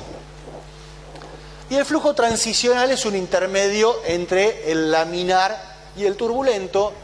Por suerte, en la mayor parte de las vías respiratorias, el flujo es transicional o laminar, el turbulento solo sea en las vías aéreas superiores, o puede darse un aumento del flujo turbulento por ciertas obstrucciones dentro de las vías respiratorias, que eso genera una resistencia mayor a lo normal y por lo tanto gasto de trabajo para poder de alguna manera vencer esa resistencia generada por un aumento en el flujo turbulento. Esto creo que ustedes lo vieron en hemodinámica, que hay un número que se llama número de Reynolds que nos permite calcular si hay flujo turbulento o flujo laminar.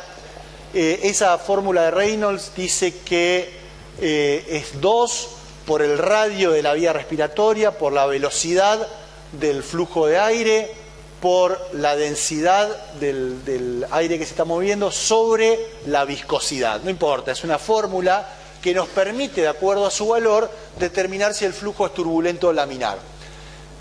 Cuando el valor que determina la fórmula de Reynolds es menor a 1000, el flujo es laminar. Y si es mayor a 1500, eso determina que haya flujo turbulento. Es simplemente una manera que podemos determinar si hay flujo turbulento o laminar y si hay cambios en el tipo de flujo que puedan llegar a afectar a la resistencia del paso al aire. De acuerdo a, esto también se acordarán de cuando vimos circulatorio. Dice, de acuerdo a la ley de Pasil, la resistencia es igual a 8 por n sobre pi por el radio al cuadrado, indicando que el mayor componente de mayor importancia que determina la resistencia al flujo, ya sea de un líquido o un aire, es el radio del vaso en el caso de circulatorio o de la vía de respiratoria en el caso de respiratorio. Entonces, más allá del impacto que tenga si el flujo es turbulento o el flujo laminar, las modificaciones en el radio de las vías respiratorias van a tener un gran impacto en las modificaciones de la resistencia al flujo aéreo. ¿Y cómo se pueden dar esos cambios en la resistencia al flujo aéreo de acuerdo a la modificación del radio? Y bueno, pueden darse por regulación del tono del músculo liso bronquial, ¿sí? Por mecanismos broncodilatadores o broncoconstrictores. En el caso de que haya estímulos broncoconstrictores, eso va a generar un aumento de la resistencia. Si producimos relajación del músculo liso bronquial, eso va a aumentar el radio de las vías respiratorias, va a producir una disminución en la resistencia. Entonces, modificando el tono del músculo, yo voy a poder regular la resistencia, ya sea patológicamente, como puede ser en el caso de un asma, del asma que dijimos que en el caso del asma, por un proceso inflamatorio hay broncoconstricción. Si hay broncoconstricción, eso aumenta la resistencia, va a aumentar el esfuerzo que yo tengo que realizar para ingresar aire a los pulmones o sacarlo en la expiración. Y otra manera de regular la resistencia determinada por el radio es a través de la regulación del volumen pulmonar. Ahora vamos a ver los dos casos en particular. Entonces, el tono del músculo liso del músculo liso bronquial, lo vamos a poder tener mecanismos que son broncoconstrictores o broncodilatadores. En el caso de la broncoconstricción, la puede producir el parasimpático a través de la liberación de acetilcolina. La acetilcolina a nivel bronquial produce broncoconstricción. La liberación de histamina, también por procesos inflamatorios, produce broncoconstricción. La disminución de la presión parcial de dióxido de carbono también produce broncoconstricción. Por el contrario, broncodilatación se puede producir por estimulación del simpático. Ahora, a nivel bronquial hay pocas terminaciones nerviosas simpáticas. Hay gran cantidad de receptores, pero hay poca cantidad de nervios simpáticos que llegan hasta los bronquios. Eso hace que el sistema simpático per se no ejerza un efecto muy grande modulando la dilatación de los bronquios. Ahora, como hay gran cantidad de receptores, beta 2 sobre todo, por eso es que durante los procesos asmáticos, como veíamos recién, se dan simpático-miméticos, ¿sí?, que llegan por vía, digamos, como por vía nasal o por vía bucal, y que van a llegar y estimular los receptores beta 2 que producen broncodilatación y de esa manera favorecen la disminución de la resistencia que está aumentada en un proceso asmático. Y por otro lado también producen broncodilatación situaciones que llevan a un aumento de la presión parcial de dióxido de carbono. Entonces, chicos, simplemente sepan que regulando el tono del músculo liso bronquial es un mecanismo muy importante que va a afectar la resistencia y la resistencia a las vías respiratorias al flujo de aire, y eso va a tener consecuencias patológicas, ¿sí?, como el caso de procesos inflamatorios, procesos como el asma, procesos como el EPOC, donde hay broncoconstricción y eso genera una broncoconstricción que impide el flujo de aire y por lo tanto tenemos que gastar más energía para ingresar el aire o eliminarlo, o que tenemos también posibilidades de generar mecanismos que lleven a la broncodilatación para poder de alguna manera compensar estas alteraciones patológicas. Ahora, dijimos que la resistencia esta tenía dos componentes que participaban fundamentalmente en la regulación de la resistencia. Una era la regulación de la musculatura lisa bronquial, y la otra manera de regular la resistencia que tenemos es a través de regular el volumen pulmonar. ¿Qué quiere decir eso? Eso quiere decir que cuando simplemente como las vías respiratorias están ancladas al parénquima pulmonar, cuando yo inspiro, ¿sí?, cuando se inspira, las vías respiratorias, simplemente por el movimiento respiratorio y el aumento del volumen de la caja torácica, ese aumento del volumen pulmonar lleva a un aumento del volumen de las vías respiratorias, del radio de las vías respiratorias, simplemente porque como están ancladas las vías respiratorias y los mismos alvéolos están anclados al parénquima pulmonar y eso está anclado a su vez a la cavidad torácica, cuando yo inspiro aumenta el volumen pulmonar y eso va a expandir a las vías respiratorias favoreciendo la disminución de la resistencia y el aumento del flujo. ¿Está bien? Entonces, el principal regulador del calibre bronquial es el volumen pulmonar. Cuando yo inspiro, se abre, disminuye la resistencia. Por el contrario, cuando expiro, que vuelve la caja torácica, eso comprime a las vías respiratorias y aumenta la resistencia. Al aumentar el volumen pulmonar, aumenta el diámetro de las vías aéreas y disminuye la resistencia. Eso ocurre en la inspiración, ¿sí? A volumen pulmonar disminuido, la expiración, en la expiración, el calibre disminuye y aumenta la resistencia. ¿Está bien? Yo expiro, eso va a comprimir a las vías respiratorias y eso va a generar un aumento de la resistencia. Por eso, en general, los que tienen problemas respiratorios como los asmáticos, el mayor problema no lo tienen al inspirar, porque cuando inspiran, el mismo movimiento de apertura del tórax les reduce la resistencia y permite el ingreso de aire. Ahora, El problema lo tienen para sacar el aire, porque tienen, sumado a la broncoconstricción que pueden tener por el asma, por ejemplo, ahora hacen un esfuerzo grande para sacar el aire, pero eso comprime las vías respiratorias y eso les dificulta todavía más la sacada del aire. Por eso, en general, si ustedes escuchan muchas veces a un asmático, van a ver que el ruido ese que hacen al respirar lo hacen más durante la expiración que durante la inspiración. En general, la inspiración no les genera trabajo porque están aprovechando la distensión pulmonar para aumentar la resistencia. Ahora, el ruido y el esfuerzo lo tienen que hacer cuando expiran, porque ahora el componente pulmonar se le suma generando una mayor resistencia al flujo aéreo, ¿no?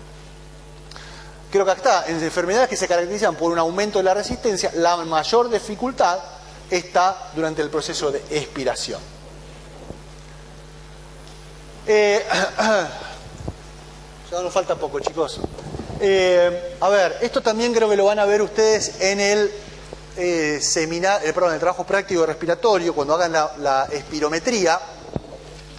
Van a poder calcular este valor que se llama el BEF1, que es el volumen expiratorio forzado en el primer segundo, que les va a servir para determinar la resistencia de las vías aéreas. Entonces, para estimar la resistencia del flujo aéreo, se puede medir esto que es la capacidad vital forzada. ¿En qué consiste este ensayo? Consiste que un paciente al que le están haciendo una espirometría, ustedes lo hacen inspirar la máxima cantidad de aire que pueden, ¿no? Y luego de esa inspiración máxima le dicen que tiene que expirar toda esa cantidad de aire que inspiró con la mayor velocidad posible, ¿sí? Es decir, van a inspirar y luego en el proceso expiratorio lo van a hacer con la mayor velocidad que pueden. Tratar de sacar todo el aire posible. Y eso lo van a registrar. Fíjense que esto es, durante la inspiración aumentó el volumen y ahora durante la expiración, en una persona normal, baja ese volumen pulmonar durante la expiración, que yo estoy registrando con la espirometría, baja, y lo que llamamos BEF1 es el volumen de aire que pudo expirar en el primer segundo. En una persona normal que no tiene problemas en las vías respiratorias, no tiene obstrucciones, no tiene resistencia de las vías aéreas, lo normal es que en ese primer segundo que está acá, ¿no? Acá comienza la expiración, se está registrando cómo disminuye el volumen hasta que vuelve a el volumen residual. En el primer segundo, una persona normal puede expirar el 80% del volumen inspirado, ¿sí? El 80% en ese primer segundo se debería expirar en ese primer segundo de expiración forzada.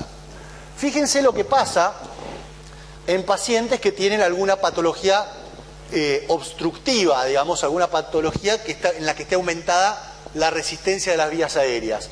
Ahora, con respecto al normal, no es capaz de expirar el 80% en un segundo. Le lleva 2 segundos expirar el 80% del aire. En una persona todavía con una patología todavía mayor, le cuesta mucho más, ni siquiera llega a poder expirar todo el aire, porque cuando hace el esfuerzo expiratorio se colapsan las vías respiratorias y queda aire retenido adentro de los pulmones. Entonces, esta maniobra les permite a ustedes determinar si hay problemáticas en lo que es el proceso, digamos, en la resistencia respiratoria. Entonces, el BEF1 disminuye en patologías como la bronquitis crónica, en hipertrofia de la mucosa bronquial, se hipertrofia la mucosa y eso reduce la resistencia, aumenta la resistencia. Aumento en la secreción de moco, como puede ocurrir en algún proceso infeccioso, ¿sí? Se taponan las vías respiratorias de moco y por lo tanto ahora cuesta sacar el aire, aumenta el BEF1. Y por otro lado también puede haber contracciones espasmódicas de las vías respiratorias, como puede ocurrir en el asma, o en la anafilaxia, que también aumentan la resistencia a la vía aérea y aumentan este porcentaje de aire que se puede sacar en el primer segundo. ¿Está bien?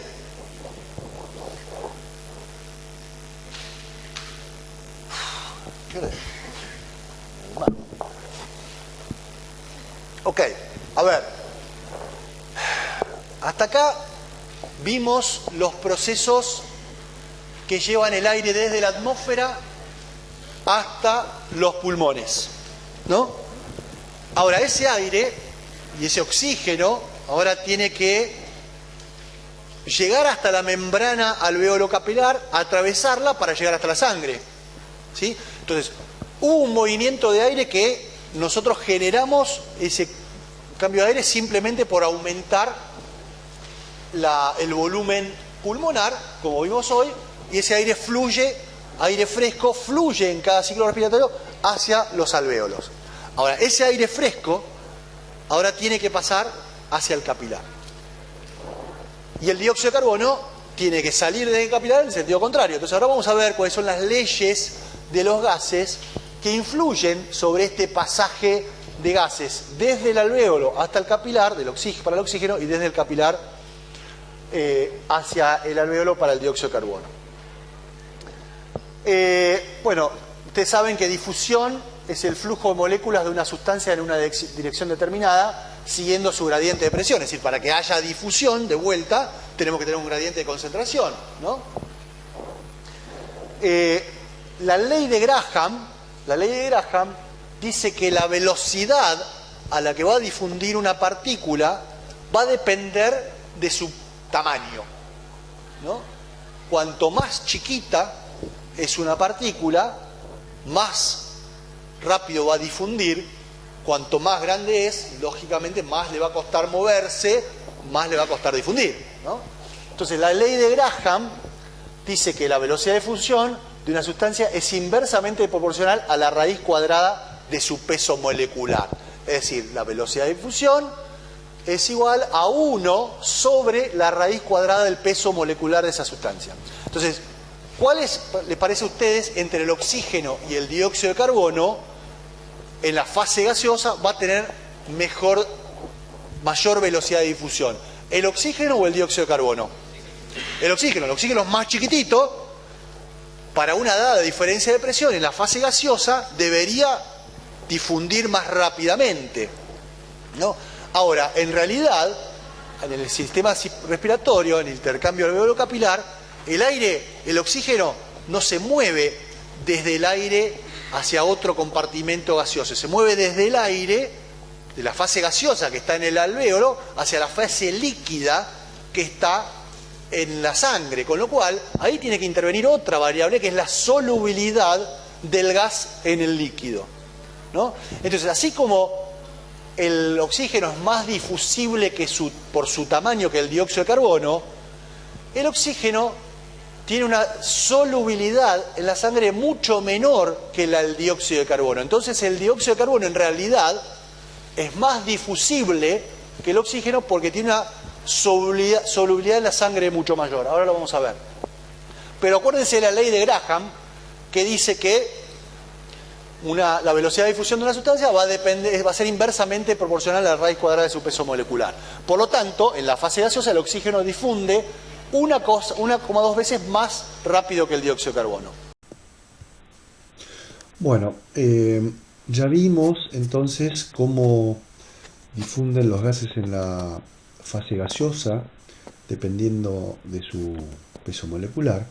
Ahora la situación es que, por ejemplo, el oxígeno en los alvéolos debe pasar a la sangre del capilar.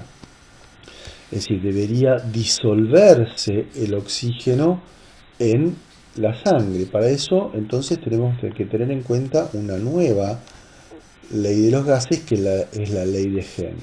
La ley de Henry dice que la cantidad de gas disuelto en un líquido va a depender de su constante solubilidad por la presión a la que se encuentra ese gas.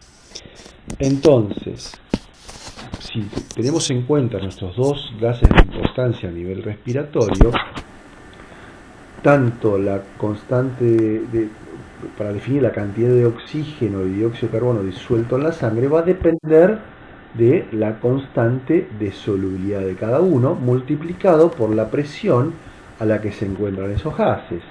Es decir, para el oxígeno va a estar dado por su constante de solubilidad, que va a ser específica y única para el oxígeno, porque esa constante de solubilidad va a depender de las características químicas del oxígeno y las características del agua o del líquido y la capacidad de ese líquido de atraer químicamente al oxígeno. Para el caso del dióxido de carbono, la cantidad de dióxido de carbono disuelta va a depender de su constante de solubilidad multiplicado por la presión a la que se encuentra el dióxido de carbono. La verdad es que como el dióxido de carbono o la atracción que ejerce el agua por el dióxido de carbono es muchísimo mayor que para el oxígeno, la constante de solubilidad para el dióxido de carbono es mucho mayor. ¿Cuánto? Unas 24 veces mayor es la solubilidad del dióxido de carbono que el oxígeno. Con lo cual, para un dado gradiente de presión, la cantidad de dióxido de carbono que tenga positiva, fíjense que acá tenemos un caso oxígeno que está a una presión de 100 milímetros de mercurio y dióxido de carbono que también está a una presión de presión de 100 milímetros de mercurio. Ahora fíjense que para esa misma presión la cantidad de dióxido de carbono disuelta es mucho mayor que la del oxígeno. ¿Por qué? Porque su solubilidad para esa dada presión es mucho mayor porque su constante solubilidad es unas 20 veces mayor que la del oxígeno. Entonces fíjense, si vemos la concentración de oxígeno disuelta para esa presión es de 0,15 milimoles por litro, en cambio para el dióxido de carbono, para esa misma presión, tenemos unos 3 milimoles por litro.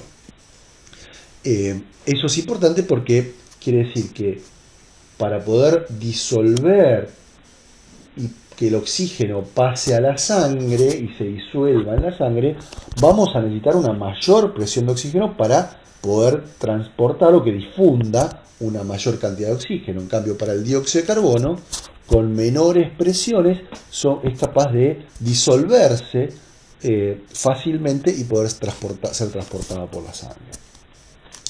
Entonces, recuerden que la ley de Henry entonces que dice que la cantidad de gas disuelto va a estar determinada por la constante de solubilidad que es propia para cada gas y multiplicado por la presión a la que se encuentra ese gas.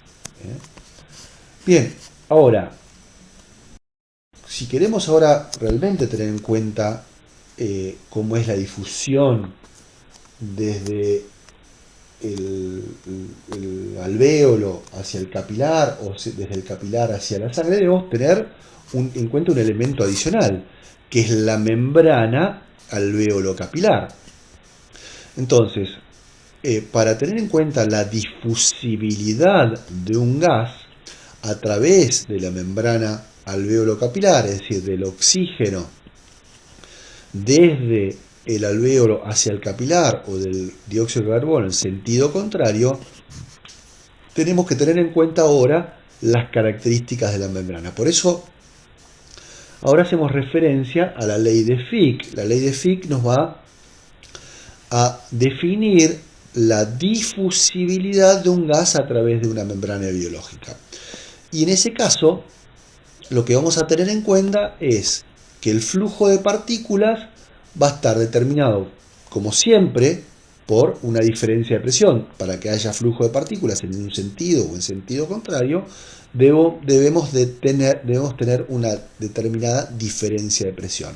Para el caso del oxígeno, por ejemplo, vamos a tener 100 milímetros de mercurio del lado alveolar y 40 milímetros de mercurio desde el lado capilar, con lo cual tenemos una delta presión suficiente para permitir que haya difusibilidad a través de la membrana. Pero acá esa difusión va a tener la resistencia propia de la membrana.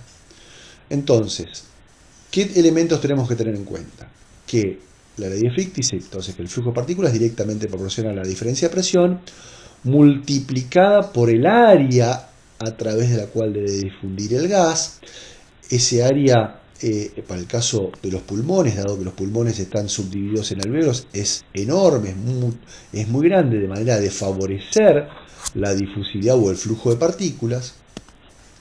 También va a estar, va a ser directamente proporcional a la constante de difusión D, que ahora vamos a ver qué es D, y todo esto es inversamente proporcional al espesor de la membrana. Lógicamente, cuanto mayor sea el espesor de la membrana, más le va a costar a ese gas difundir y por lo tanto, a mayor espesor, menos difusibilidad. Por eso se encuentra el espesor dividiendo en la fórmula de Fick. Para eso también está adaptado el pulmón, dado que vimos, creo que anteriormente, que el espesor de la membrana alveolo capilar es muy delgadito, aproximadamente entre 1 y 0,5 micrones de espesor, con lo cual el hecho de que sea muy delgado va a favorecer que se facilite la difusión. En patologías donde se producen engrosamientos de la membrana, producidas por ejemplo por fibrosis o por edema, al aumentar el espesor, eso produce una disminución del flujo de partículas debido al engrosamiento de la membrana. Ahora dijimos que esta fórmula entonces, que es la ley de Fick, que nos define la difusibilidad del gas a través de una membrana, tiene en cuenta la constante de difusión. La constante de difusión, fíjense que tiene en cuenta tanto la ley de Henry como la ley de Graham. Dice que la constante de difusión va a ser solubilidad sobre la raíz cuadrada del peso molecular. En este caso, ustedes se acordarán que para, por ejemplo, el dióxido de carbono tiene una solubilidad 24 veces mayor que el oxígeno, pero tiene un mayor peso molecular.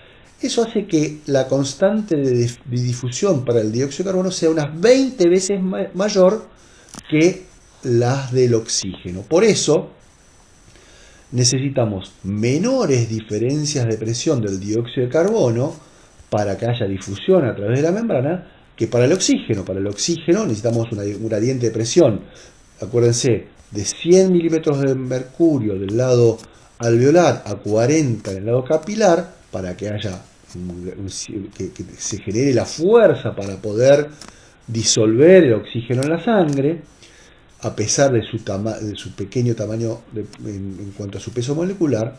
En cambio, el dióxido de carbono, fíjense que el dióxido de carbono tenemos unos 46 milímetros de mercurio a nivel capilar y tenemos 40 en el alveolo, solo hay 6 milímetros de mercurio de diferencia. Esa pequeña diferencia que tenemos en la diferencia de presión o en el gradiente de presión es porque realmente necesitamos poco gradiente de presión, ya que el dióxido de carbono es sumamente soluble y puede atravesar fácilmente la membrana para pasar hacia el alvéolo. Tengan en cuenta que, por ejemplo, en distintas patologías puede haber alteraciones, ya sea en el área de difusión, por ejemplo, en el enfisema pulmonar. En el enfisema pulmonar hay, digamos, degradación de los tabiques interalveolares. Eso hace que se reduzca el área de difusión y por lo tanto se disminuya la difusibilidad para los gases. Por otro lado, como mencionamos antes, también podría haber patologías, por ejemplo, en las que se produce edema pulmonar, que producen engrosamiento de la membrana, y eso también va a traer aparejado cambios en el flujo o la difusibilidad de los gases. Por supuesto, la constante de difusión no es modificada por patología porque dependen exclusivamente de las características del gas, químicas y físicas del gas y del líquido. Y otra variable que sí puede modificarse, es la diferencia de presión. Por ejemplo, cuando estamos a una altura con respecto al nivel del mar muy alta, como puede ser arriba de una montaña, donde baja la presión de oxígeno, eso va a hacer que la diferencia de presión para el oxígeno disminuya y por lo tanto disminuya la difusibilidad del gas. Entonces, hasta acá vimos cómo, por un lado, tenemos que ver cómo los gases difunden en la fase gaseosa, que es lo que ocurre a nivel de los alvéolos, y eso va a depender prácticamente exclusivamente de la diferencia de presión y del peso molecular del gas. Después tenemos que tener en cuenta la solubilidad, porque un gas para atravesar desde el oxígeno, por ejemplo, para atravesar desde el alvéolo hacia el capilar, debe disolverse en el líquido. Por eso tenemos en cuenta la ley de Henry, ¿no? Que dice que la cantidad de gas disuelto es proporcional a su constante de solubilidad multiplicada por la presión en la que se encuentra ese gas. Y por último, ya complejizando este sistema con una situación más real, que es que los gases tienen que atravesar la membrana alveolo-capilar, ya tenemos que tener en cuenta entonces el área de difusión, el espesor de la membrana y por supuesto la constante de difusión, que está determinada por la combinación de la ley de Graham y la ley de Henry. Bueno,